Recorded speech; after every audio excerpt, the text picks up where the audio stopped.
বন্ধুরা, অনিতা কিচেনের তোমাদের সবাইকে স্বাগত। দেখো আজকে জিরে বাটা ঝোল তার রেসিপিটা নিয়ে আসছি, তোমরা দেখতে থাকো আমি কীভাবে রান্না করছি।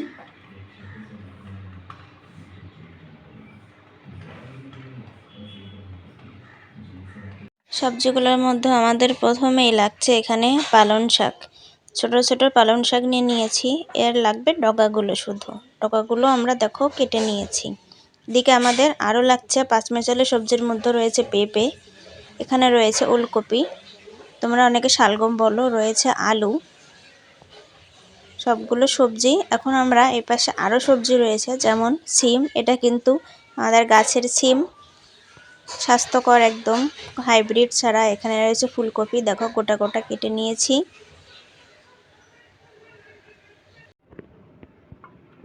পাতাকপির মাঝখানের পাতাগুলো আমি ফেলে দিয়েছি। টমেটো 10-15টা কাঁচা ঝাল দিয়েছি। ধনিয়া জিরে বাটা ঝোল হবে, যার কারণে আমরা তো বাঙালি, আর একটুখানি আদাটাও একটু বেটে দিয়েছি আমি জিরের সঙ্গে।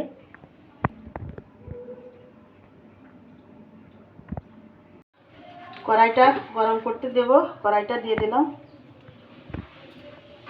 আমি এর ভিতরে সরিষার তেল আর সাদা তেল মিশিয়ে আজকে রান্না করব। তোমরা খালি সরষের তেল দিয়েও রান্না করতে পারো, তাই কি শুধু সরিষার তেল দিয়েও রান্না করতে পারো। আমি সাদা তেল আর সরিষার তেল একটু মিশিয়ে নিলাম, এটা আমার কাছে ভালো লাগে খেতে। তেলটা গরম হয়ে এসছে, আমি এর মধ্যে এখানে গোটা জিরে দিয়ে দেবো।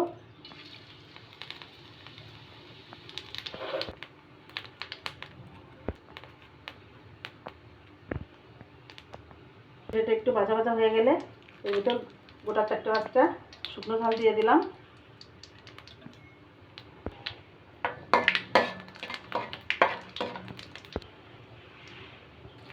তেজপাতা দিয়ে দিলাম। 10টা থেকে 12টা কাঁচা ঝাল দিয়েছি, তোমরা যে যেমন ঝাল পছন্দ করো সে একটু হলুদ দিয়ে নেড়ে চেড়ে নেবো। ঝালটা দেখো, ঝালটা এভাবে দেখো একটু এমন হলে সবজিগুলো দিয়ে দেবো। এর ভিতরে আমার আলু দিয়েছি, পেঁপে আর কপি দিয়েছি, এগুলো আমি ভেজে নেব। বেশি ভাজবো না, বেশি ভাজলে তরকারিটার স্বাদ নষ্ট হয়ে যাচ্ছে। তোমরা দেখো আমি কীভাবে রান্না করছি, তোমরা এভাবে না ভেজে রান্না করবে, শীতের সবজি খেতে অসাধারণ লাগবে। এটাকে এভাবে তোমরা ভেজে নেবে।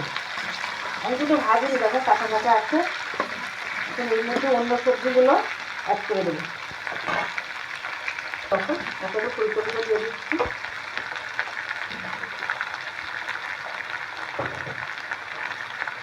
ফুলকপিটা দিয়ে একটু নাড়িয়ে নেবো।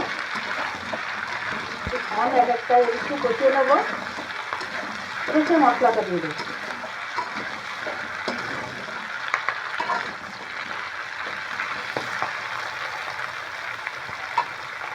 কপিটা দিয়ে এভাবে একটু নেড়ে নিলাম, একটা একটু কষিয়ে নিলাম। সিম আর বেগুন দুইটাই দিয়ে দেবো, বেগুন সিম একটু 5 মিশালি 6 মিশালি যেগুলো ভালোবাসো তোমরা খেতে, সেই সবজি দিয়ে রান্না করতে পারো, খেতে অসাধারণ লাগবে। আমি যেভাবে রান্না করছি টিপস বাই টিপস এভাবেই তোমরা রান্না করবে।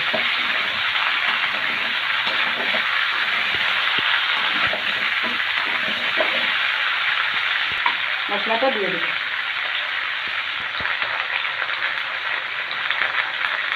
স্বাদ মতো নুন দিয়ে দিলাম, 1 চামচ নুন দিয়ে দিলাম।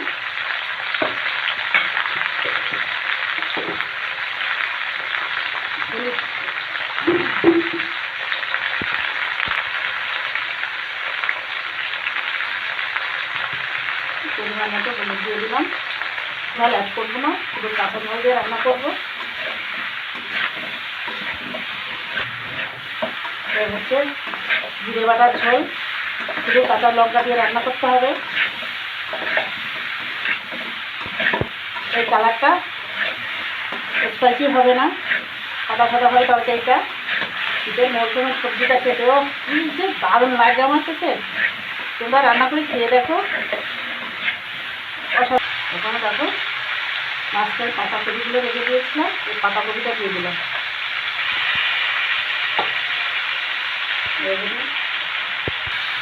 কপিটা দিয়ে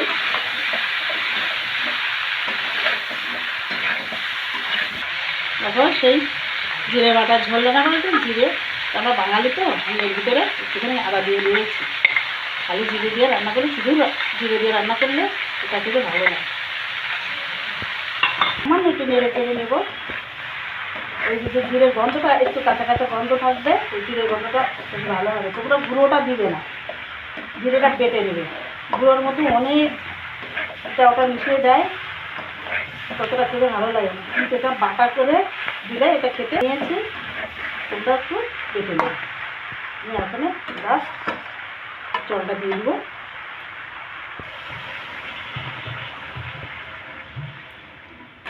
পাতলা ঝোল হবে, তোমরা যে যেমন ঝোল খাবে সেভাবে রান্না করবে। কিন্তু আমি একটু জলটা বেশি দিয়ে দেবো, কারণ আমি ঝোল ঝোল রান্না করব, পাতলা ঝোল। দেখো কালারটা কত সুন্দর এসছে, কাঁচা ঝালের তরকারি। এই ডাঁটাটা তোমরা চাইলে কষিয়েও নিতে পারো, কিন্তু আমি এটা কাঁচা দিয়ে দিলাম, কারণ কাঁচা দিলে না এটার একটা ফ্লেভার আছে। যেমন তোমরা এই যে পালং শাকের ডাঁটা দিয়েছি, কেউ লাল শাকের ডাঁটা।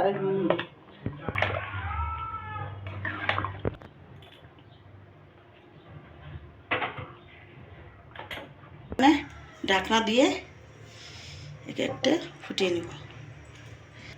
3 থেকে 4 মিনিট ফুটিয়ে নিলে আমার রান্নাটা হয়ে যাবে। কারণ এর মধ্যে তো আর কোনো মশলা আমি অ্যাড করবো না। নামানোর আগে একটু মিষ্টি দিয়ে দেবো।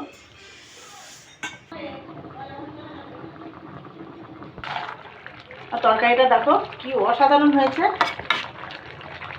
কাঁচা ঝালের তরকারি।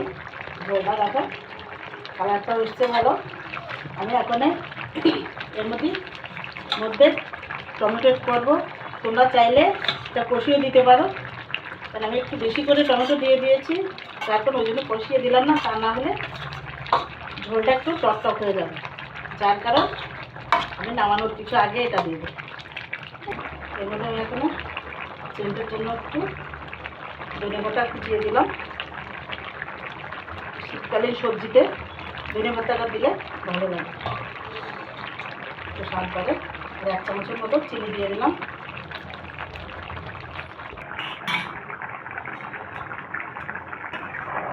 এখন দেখো তরকারিটা সবজিটা হয়ে গেছে, এখন আমি নামিয়ে দেবো। আমি এরকম একটু ঝোল ঝোল রান্না করবো। তোমরা চাইলে একটু ঝোলটা কমিয়ে বাড়িয়ে যে যেমন খাও সেভাবে রাখতে পারো। দেখো আমার পাতলা ঝোল হয়ে গেছে, এই নামিয়ে নিলাম। দেখো এসছে, যেগুলো সব আস্তে আস্তে আছে, ঠিক আছে, ঘেটে নি। এভাবে রান্না করবে, খেয়ে দেখো অসাধারণ লাগে। তোমরা রুটি হোক বা পোয়াটা হোক, ভাত হোক, গরম গরম ভাতের সঙ্গে খেলে তো জমে যাবে মোটে।